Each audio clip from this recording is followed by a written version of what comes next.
नमस्कार मित्रांनो.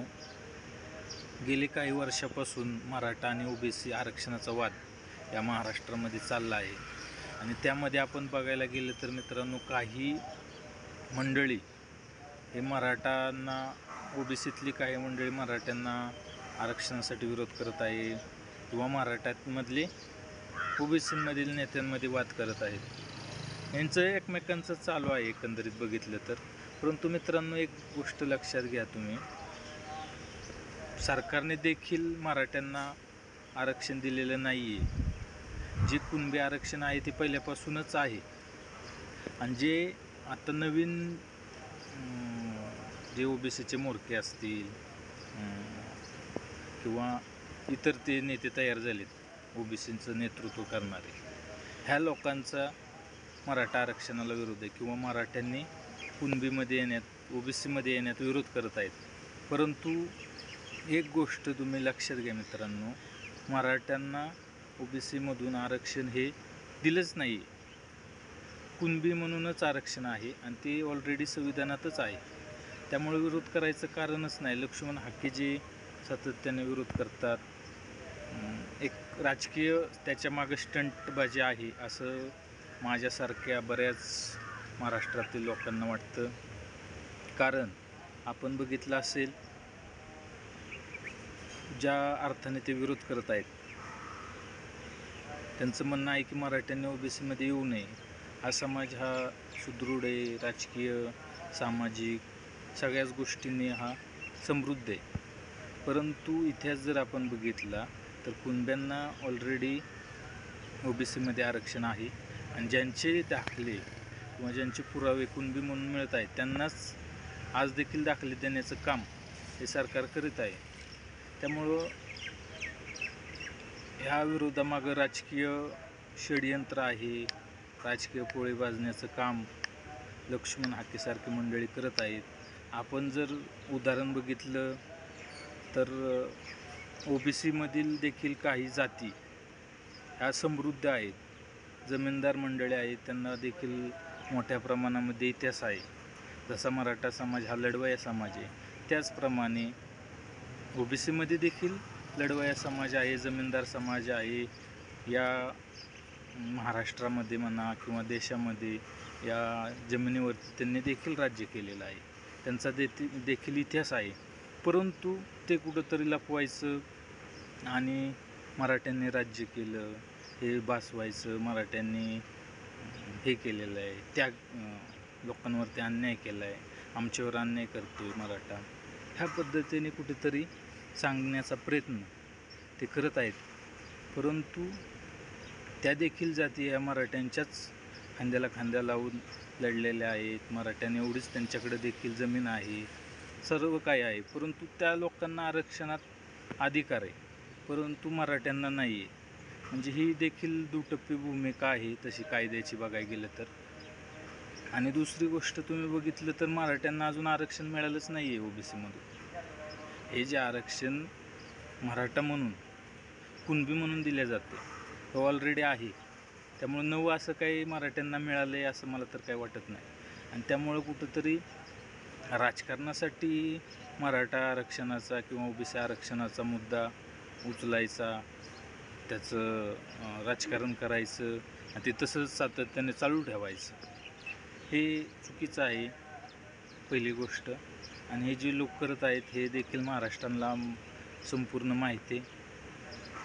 त्यामुळे हे कुठेतरी थांबलं पाहिजे, जेणेकरून सर्व समाज हा एक संघ राहील, हा महाराष्ट्र एक संघ राहील, हा देश एक संघ राहील.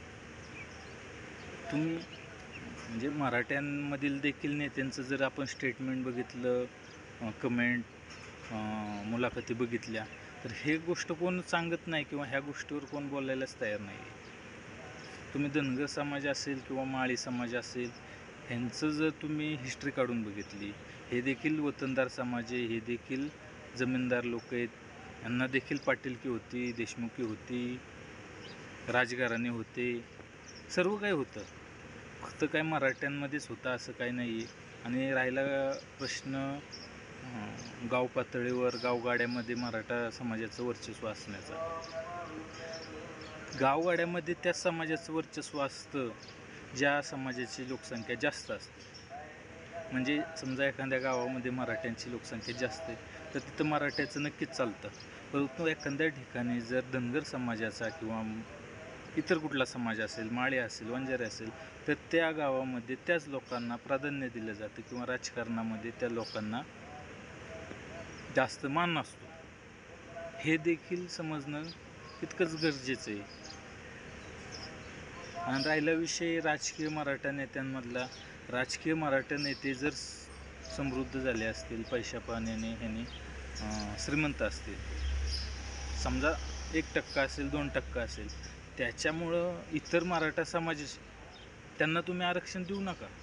जे खरोखरच कारखानदार आहेत, जमीनदार आहेत, मोठमोठे नेते आहेत, राजकीय क्षेत्रात ज्यांचं वलय आहे, पिढीजात वलय आहे, अशा लोकांना तुम्ही आरक्षण देऊ नका. त्यांना काही गरज नाही. परंतु खरंच जे मराठ्यांना गरज आहे, खरंच मराठ्यांमधील गरीब समाज आहे, त्यांना खरं तर आरक्षणाची गरज आहे. त्याच्यात राजकारण करणं हे मला वाटतं खरंच खूप म्हणजे एकदम चुकीचं होईल. कारण की संविधानाचा कायदा हे सांगतो जो मागास आहे त्याला सरकारने किंवा कायद्याचं पाठबळ देणं हे कायद्यात तरतूद आहे. जर मराठा समाज मागास असेल, शेतकरी असेल, त्याचे कुणबी म्हणून पुरावे असतील, तर विरोध करायचं कारण काय? आणि ज्या जातींना आपण आज OBCमध्ये आपण बघितलं, काही जाती आहेत, जमीनदार आहेत, त्यांना कशाच्या तत्वावर तुम्ही आरक्षणात घातले हे देखील अभ्यास करण्याची गरज आहे. आज गावगाड्यामध्ये 4 मराठ्यांचे पुढारी असतात आणि बाकी 400 घरामध्ये राजकारणाचा काही संबंध नसतो. ते पूर्णपणे वंचित असतात इतर जातीतल्या लोकांप्रमाणे. ते त्याचप्रमाणे जीवन जगत असतात. त्यांच्यावर असाच अन्याय होऊन द्यायचा का? हा एक मुद्दा आहे ना विचार करण्याजोगा. त्यामुळे मला तर असं वाटतं लक्ष्मण हाके सर असतील किंवा भुजबळ साहेब असतील किंवा आणखीन कोणी असेल, यांनी खरं तर ह्या गोष्टी कुठंतरी थांबवल्या पाहिजेत आणि 2 समाजामध्ये वाद, जरांगे पाटील असतील, हे असतील, यांच्या आरक्षण सोडून इतरच गोष्टींवर किंवा राजकीय गोष्टींवरच वादविवाद जास्त चालू आहेत. मेन मुद्दा बाजूला राहतोय आणि ह्याच्यातून 2 समाजामध्ये वाद निर्माण होतोय. समाजाला हा समाज पूर्ण जातीवादी आहे. प्रत्येक जात ही जातीवादी, इथले प्रत्येक लोक जातीवादी, कोणी काही म्हणलं आणि त्यामुळे त्यांना थोडंसं पेटून द्यायला वेळ लागत नाही आहे. 2 समाजामध्ये एवढं वाद निर्माण होतील, एवढं तेढ निर्माण होईल की एकमेकांची तोंड बघायला देखील हे करणार नाहीत. म्हणजे आपल्याच भारतामध्ये भारत पाकिस्तान करायचा का काय, हा प्रश्न निर्माण झालेला आहे. आणि हे सगळ्या गोष्टी राजकीय लोकांमुळे घडत आहेत. आणि जे हुशार मंडळी त्यांनी हे समजून घेतलं पाहिजे, हे मुद्दा समजून सांगितलं पाहिजे, एवढं मला वाटतं. धन्यवाद.